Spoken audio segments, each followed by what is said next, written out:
अपना सर्टिफिकेट तो दिखा दें कि कौन सी इंस्टीट्यूशन में योगी बने हैं। बीजेपी वाले क्योंकि खुद ही सनातनी नहीं है। सबसे ज्यादा लैंड माफिया, जमीन के माफिया यूपी में बीजेपी के लोग हैं। जहां तक हमारे साथी ने ये पूछा है SIR,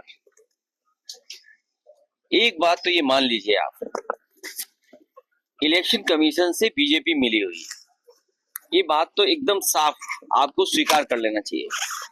बीजेपी इलेक्शन कमीशन एक है और उसका देखने को भी यही मिलता है। जब ये फॉर्म 7 में पकड़े गए और जब अपील की समाजवादी पार्टी ने कि फॉर्म 7 की जरूरत क्या है जब आपने SIR की इतनी एक्सरसाइज कर ली है, उसके बाद थोड़ा बहुत SIR में फॉर्म 7 भरवाना कम किया। वो तो खुशी की बात है कि द्वापर के और त्रेता के दशरथ और नंदलाल ने हमें बचा लिया। दशरथ के नाम पर कई सौ फॉर्म थे सुरेंद्रनगर विधानसभा में और नंदलाल के नाम पर सुल्तानपुर में एक विधानसभा में उसके दस्तखत से वोट कटवाया जा रहा था, केवल मुस्लिम लोगों का। ये इनका टारगेटेड काम था कि जो समाजवादी पार्टी का वोटर है या जो मुस्लिम वोटर है या जो PDA है उसका वोट काट लें। लेकिन जब ये पकड़े गए तो कोई कार्रवाई नहीं हुई। इसी तरह यहां भी कई लोग पकड़े गए। जिलाधिकारी, पुलिस और इलेक्शन कमीशन को शिकायतें की गई हैं।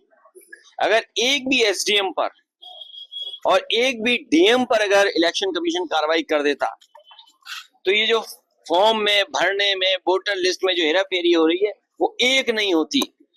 इससे ही साबित होता है कि सरकार, प्रशासन और इलेक्शन कमीशन तीनों मिले हुए हैं। अभी मैंने जानकारी जब की थी कुछ दिन पहले तो 47 फॉर्म भरे गए थे समाजवादी पार्टी की तरफ से फॉर्म 7, 1000 के लगभग भरे गए थे बीजेपी की तरफ से, लेकिन 1,14,000 फॉर्म भरे गए थे फॉर्म 7, वो अज्ञात लोगों ने भरे। और जब उनका हम देखते हैं कि 1,14,000 वोट कौन सा है तो वो सब PDA निकलता है, पिछड़े, दलित, आदिवासी, मुसलमान, इन्हीं का वोट काट रहे हैं। ये कहां से लोकतंत्र मजबूत हो रहा है? जिस कॉन्स्टिट्यूशनल बॉडी की जिम्मेदारी है कि वोट बने बढ़े, वही वोट कटवाने में लगी है।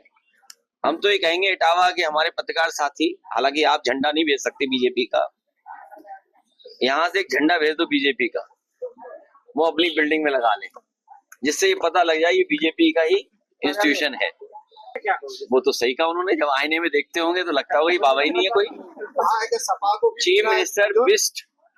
चीफ मिनिस्टर बिष्ट साहब लगता आईना देख करके ये बात कह रहे हैं।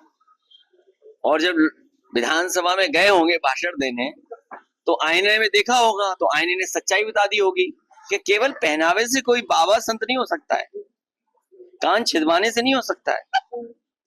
अच्छा, बीजेपी की बड़े नेता, ये तो हमारी गीता भी लिखती है, गुरु नानक जी ने भी यही कहा, क्या कान छिदवा लोगे तो क्या योगी हो जाएंगे आप? और जो दूसरों का सर्टिफिकेट मांग रहे हैं वो अपना सर्टिफिकेट तो दिखा दें कि कौन सी इंस्टीट्यूशन में योगी बने हैं। इसलिए चीफ मिनिस्टर बिष्ट जी जब उनपे कोई काम नहीं बचा है तो वो जनता को धोखा देने में निकल गए। उनकी भाषा देखो, पूजनीय शंकराचार्य ने कहा है कि ऐसी भाषा तो गुंडों की भी नहीं होती है।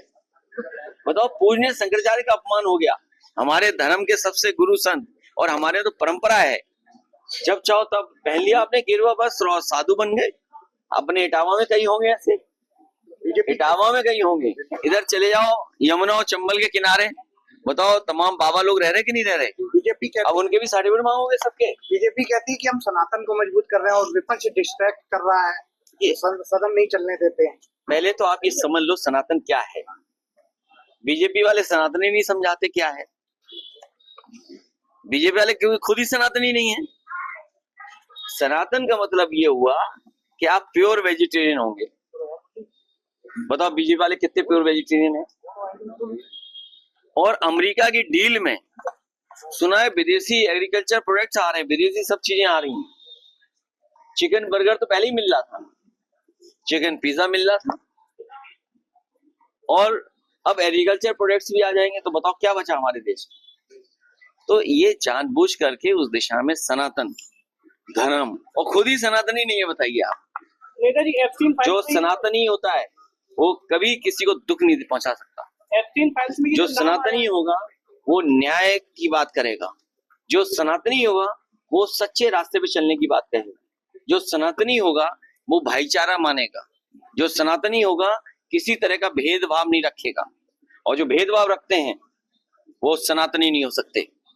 जो दूसरों को हत्या कराते हो वो सनातनी कैसे हो सकते हैं? आचार्य जी जो बातें उन्होंने कही हैं कि विधानसभा में इतनी गुंडों की भाषा नहीं हो सकती। आज तक बताओ उत्तर प्रदेश में किसी मुख्यमंत्री ने अपने केस वापस किया नहीं। ये पहले मुख्यमंत्री हैं जिन पे गंभीर धाराएं थी, इन्होंने अपने केस वापस लिए, अपने केस खुद के वापस लिए। अमेरिका डील के बाद हमारे देश की अर्थव्यवस्था क्या होगी, हमारा देश किधर जाएगा, ये सब चिंता का विषय। सबसे महत्वपूर्ण विषय इस समय देश के लिए होना चाहिए अमेरिकन डील, जिसमें बीजेपी समझाने रही है हमें कि 18 छोटा होता है, 0 बड़ा होता है।